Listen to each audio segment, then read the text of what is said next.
आज हामी यो भिडियोमा एउटा यस्तो चमत्कारिक अत्यन्तै उपयोगी वनस्पतिको बारेमा कुरा गर्नेछौँ जसले तपाईँको पशुपन्छी व्यवसायको लागत घटाउन र आम्दानी बढाउन ठूलो मद्दत पुर्याउँछ। त्यो हो एजोला। एजोला पानीमा तैरिने एक प्रकारको उन्युजार हो जुन हाम्रै सिमखेत पोखरी तलाउहरूमा सजिलै पाइन्छ। आज हामी पिनाटा जातको अजोलाको बारेमा कुरा गर्छौं। एजोलामा 25 देखि 35% crude protein, vitamin A, B12, calcium, phosphorus, potassium, magnesium, iron जस्ता खनिजहरू प्रचुर मात्रामा पाइन्छ। सँगसँगै एमिनो एसिड र फाइबरहरू पनि राम्रो मात्रामा पाइने भएरै होला अजोलालाई चाहिँ सुपरफुड वा ग्रीन गोल्ड अर्थात् हरियो सुन पनि भनिन्छ।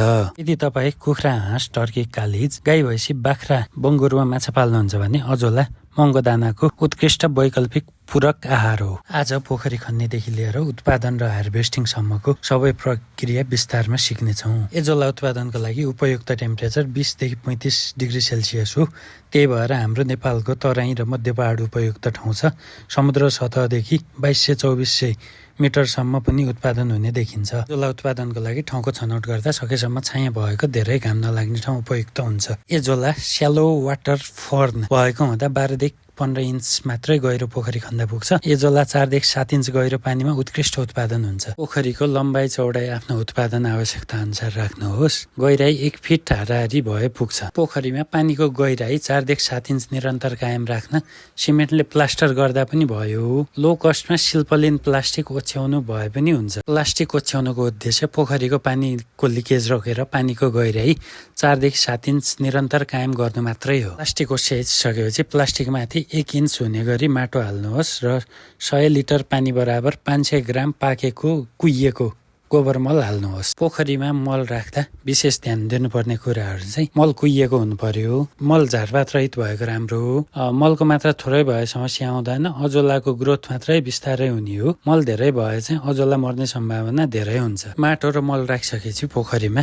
पानी मिसाएर माटो र मलको घोल बनाइदिनुहोस् र पोखरीमा 7 इन्च हाराहारी पानी भर्नुहोस्। पोखरीमा पानी भरिसकेपछि पानीको सतहमा झार र घाँसहरू तैरिए भने जालीले निकालेर फालिदिनुहोस्। अजोला पनि सतहमै तैरिने भएर झार हुँदा अजोला कुहिन सक्छ। त्यही भएर चाहिँ हामीले यो झार निकालेर चाहिँ फालिदिनु पर्छ। यसरी पोखरी तयार भइसकेपछि अजोलाको बिउ पोखरीमा पातलो हुने गरी फैलाइदिनु पर्छ। बिउ फैलाउँदाखेरि चाहिँ सिङ्गल लेयर भएर फैलिनु पर्यो। अजोला पातलो भएर हरियो पात आकाशतिर फर्किनु पर्यो र जरा चाहिँ पानीमा डुब्नु पर्यो। यो अजोलाको चाहिँ सुल्टो पोजिसन हो। अजोला केही गरी उल्टो भयो अथवा डबल लेयर भएर डल्लो परेर पानीमा बस्यो भने चाहिँ कुहिन सक्ने प्रबल सम्भावना हुन्छ। त्यही भएर चाहिँ हामीले पातलो गरेर चाहिँ फिजाइदिनुपर्छ अजोलालाई। पोखरीमा बिउ हाल्दाखेरि ठुलो पोखरीमा थोरै बिउ भयो भने कता कता किनारातिर लागेर त्यो बिउ नै हराउने सम्भावना प्रबल हुन्छ। त्यही भएर थोरै बिउको लागि चाहिँ खाल्डो पनि सानै बनाउने सुरुमा पोखरी, त्यसमा मजाले फैलिन दिने। अनि त्यसमा फैलिसकेपछि त जति ठाउँमा पनि फैलाउन सक्यो त्यसबाट बिउ निकाल्दै ठुल्ठुलो पोखरीमा जति पनि फैलाउन सक्यो। हामीले रेकमेन्ड गर्ने आइडियल साइज भनेको 1 केजी बिउलाई 6 देखि 8 स्क्वायर फिटको पोखरी हुनु पर्यो सुरुमा। त्यो राखेको 8-10 दिनपछि एजोला पोखरीमा फैलिँदै जान्छ र बाक्लो हुँदै आउँछ। एजोलालाई डाइरेक्ट घाम पर्दा घामले स्ट्रेस भएर रातो हुन्छ। टेम्परेचर पनि 37 डिग्री भन्दा माथि गयो भने पनि स्ट्रेस हुन्छ। स्ट्रेस हुँदाखेरि अजोला रातो हुन्छ र ग्रोथ पनि स्लो हुन्छ। त्यही भएर पोखरीमा सेड छाया दिन जरुरी हुन्छ। सेड दिनको लागि हरियो नेट उपयुक्त हुन्छ। एजोलाले पुरै पोखरी ढाकेर बाक्लो गरी फैलिएपछि जालीले निकाल्नुहोस्। एकचोटिमा अजोला निकाल्दा 40% जति अजोला निकाल्ने, 60% एजोला पोखरीमै बाँकी छोडिदिने। पोखरीमै बाँकी छोडेको अजोला सँगसँगै पानी हल्लाइदिनु पर्छ। पोखरीबाट निकालेको अजोला सफा पानीमा पखाल्नुहोस् र पानी निथरेर पशुपन्छीलाई दिन मिल्छ। सुरुमा पशुपन्छीले नखान सक्छ। पशुपन्छीलाई खान सिकाउनको लागि सुरुमा पिठो अथवा दानाको धुलो मिसाएर दिँदा हुन्छ। एजोला पोखरीबाट निकाल्दा विशेष ध्यान दिनुपर्ने कुरा चाहिँ एकचोटिमा धेरैमा 40% मात्रै अजोला निकाल्नुहोस्। 60% पोखरीमै छोडिदिनुपर्छ। धेरै अजोला एकैचोटि निकाल्नु भयो भने चाहिँ पोखरीमा एजोलाको मात्रा थोरै हुने भएर पातलो भएर बस्छ।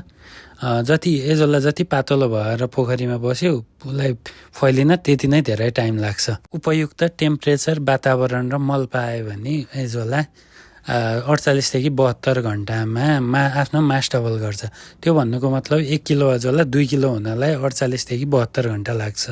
अर्को कुरो ध्यान दिनुपर्ने कुरा चाहिँ पशुपन्छीहरूलाई खुवाउँदाखेरि दिनमा पशुपन्छीले खाने टोटल आहारको 30% जति मात्रै अजोला खुवाउनुहोस्। अजोला एकदम राम्रो उत्पादन हुने सिजन भनेको चैत महिनादेखि लिएर असोज कार्तिक महिनासम्म हुन्छ। फेरि जाडो महिनामा चाहिँ यसको ग्रोथ अलिक स्लो भइहाल्छ। त्यो भन्नुको मतलब जाडो महिनामा उसलाई आफ्नो मास डबल गर्नलाई झन्डै 8-10 दिनसम्म पनि लाग्न सक्छ, त्यो टेम्परेचर हेरी। अजोलाको बिउ चाहिँ जोगाएर राख्न सक्नुभयो भने एकचोटि अजोला हालिसकेपछि बारम्बार किनिरहनु पर्दैन। त्यही एकचोटि राखेकै अजोला मेन्टेन गरेर राख्दा त्यही अजोलाबाट अजोला फैलिने भएर फेरि किनेर फेरि बिउ राखिरहनु पर्दैन। एजोलाको राम्रो उत्पादन लिनलाई एजोलालाई न्युट्रिएन्ट दिँदा फस्फेटहरू भएको मलहरू दिँदा चाहिँ अजोलाको उत्पादन एकदम राम्रो हुने गर्दछ। एजोलाको हार्भेस्टिङ साइकल अनुसार 1-1.5 महिनामा यो मलको घोल बनाएर पोखरीमा थपिदिँदाखेरि एजोलाको उत्पादन राम्रो हुने हाम्रो अनुभव छ। एजोलाको प्रोडक्टिभिटी चाहिँ यस्तो राम्रो छ कि हाम्रो फार्ममा चाहिँ वर्षको 50 किलो धान र मकै उत्पादन नहुने ठाउँमा अजोला हप्ताकै 25 देखि 30 किलो उत्पादन भइरहेको छ। 25 किलोको मात्रै हिसाब गर्दाखेरि महिनाको 100 किलो हुन्छ 1 क्विन्टल र 5 देखि 6 महिना मात्रै अजोला उत्पादन भयो भने त्यो 600 किलो हुन्छ 6 क्विन्टल। पशुपन्छी पाल्ने किसानहरूका लागि एजोला वरदान नै हो। थोरै लगानी र अलिकति मेहनतले राम्रै लाभ लिन सकिन्छ अजोलाबाट। पशुपन्छी पालनमा खर्चको ठुलो हिस्सा चाहिँ दानाको खर्च हुने भएको भएर यो अजोला खेती गरेर अजोलाले चाहिँ दानाको लागत 25 देखि 30% घटाउने भएको हुँदाखेरि किसानहरूको नाफा बढाउन एकदमै मद्दत पुर्याउँछ एजोलाले।